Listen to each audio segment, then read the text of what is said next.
So we're getting ready for an evening flight. The thermals are still pretty strong right now.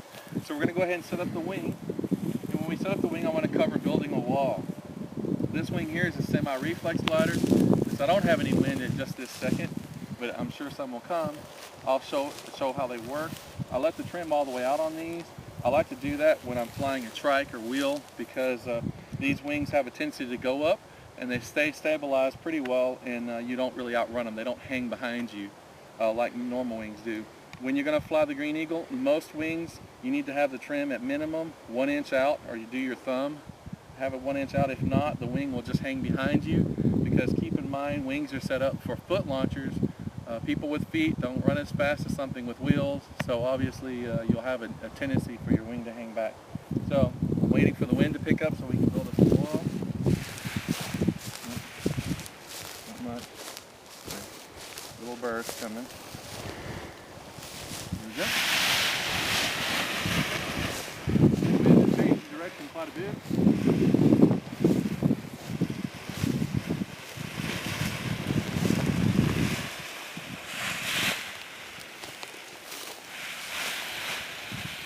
So what I'm going to do is I'm going to step right and left.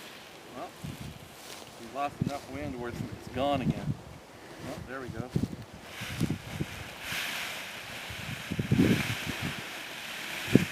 One thing you learn is winds are not stable inland like they are on beaches. So I'm stepping left and right to make sure the wing is the same distance across. That's called building your wall. I'm going to pull the D's, charge the wing a little bit.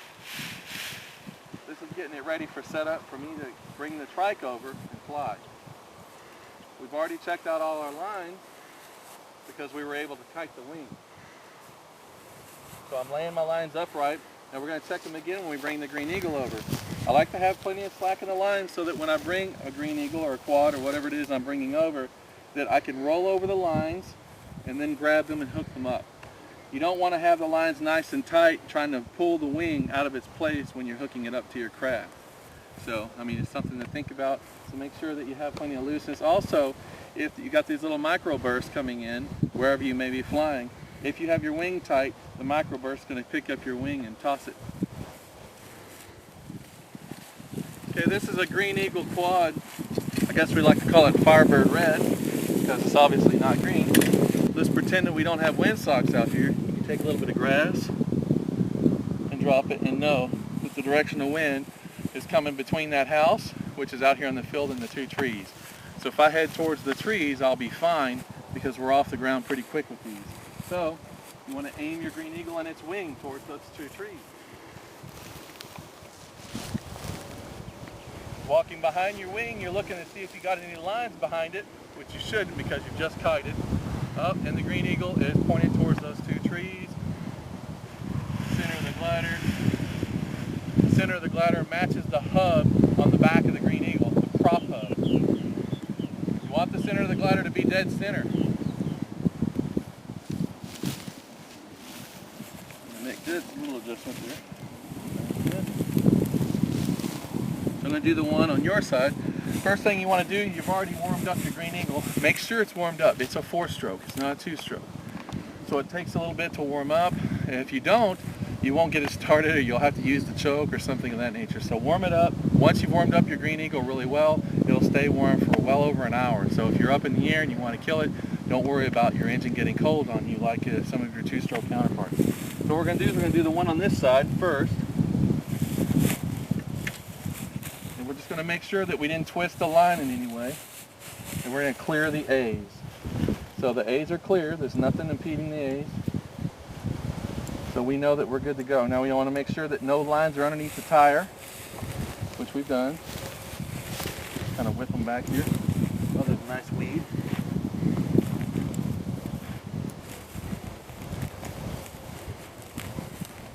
Now I laid them over. This is nothing more than a line guide. This holds the lines up so that you're not going to run over them or something. And basically it's just a cable that's covered with plastic. And you can use tape or a zip tie. Some people drill holes and put them in there. Some people use nice metal ones. The reason why I don't like metal is I fly in a lot of rugged areas.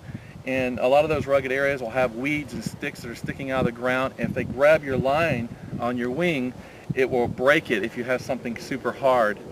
up here. So it's just something to think about. So I've already checked all my lines. Now I'm pulling them in and doing it nice and snugly here. I've taken my CG pin, pulled it out, put it back in, making sure that both ball locks are all the way through. Pull as hard as you want, and it's not going to come out. It's actually kind of hard to push through because this Green Eagle is equipped with an A-line assist, and that's another piece of metal that has to go through. A-line assist. A-line assist, the easiest way to set up an A-line assist is to measure your risers. You have to measure from where they hook up all the way to the end of your center A's. And in most cases, you're around 21 inches, 20 inches, something of that nature. So then what you do is you take that 21 inches, you add 3 to 4 inches to that, and make your line. So we'll say it's 21 inches from the base here to right about here, and then add another 4 inches to your A-line assist. So we're going to hook this A-line assist up, not pulling too hard or too fast, because we don't want the wing to catch a breeze and try to come right up. Okay. So now watch, when the wing goes straight up, the A-line assist is holding the A's right about here. Now if you find that the wing wants to hang behind you a little bit and not come up, then you can tighten your A-line assist by just tying a knot in the string, until you get it tuned properly. So you just put one knot in the string, and that's a good 1/2 inch, which keeps bringing it forward and forward. But what this is going to do is when the wing is in flight, this A-line is going to be right up here, which there should be some slack here. You got to make sure that you have slack in your A-lines. You can't have it tight up against the rod. It has to have a little bit of slack so the wing can move in the air along with the Green Eagle and have no problems or not pulling on the A's. This is the reason why we designed this, because a lot of the older systems where you would tie a string here to the front of your craft, if your craft porpoised at all in rough air, it would also pull your wing backwards and forwards, and we don't want that in the air. So anyways, this is your A-line assist system, so it's going to do all the work for you. What that means is that you don't have to hold the A's.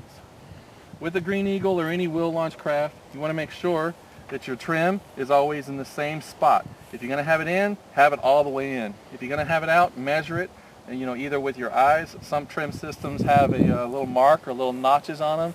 Count the notches.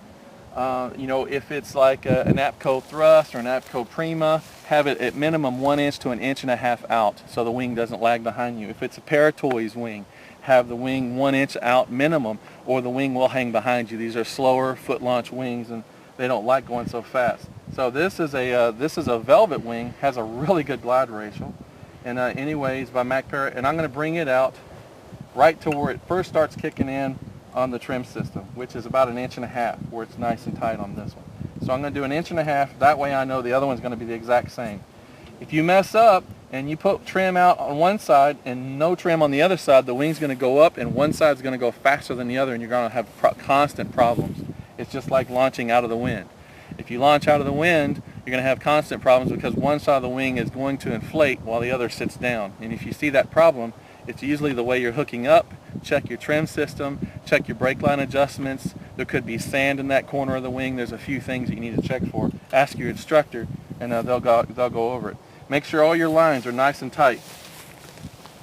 If you have loose lines, now this prop here is not too bad. This is a standard prop that comes with the Green Eagle, and it has 7 inches of cage clearance, a lot. And you can start it up, and it normally will not suck a line through. But if you have like a 3-blade Ivo, a Helix, or any of the props that put out even more thrust, like our Stealth prop, and it puts out 60, 70 pounds more thrust, that will suck the lines through if they're loose.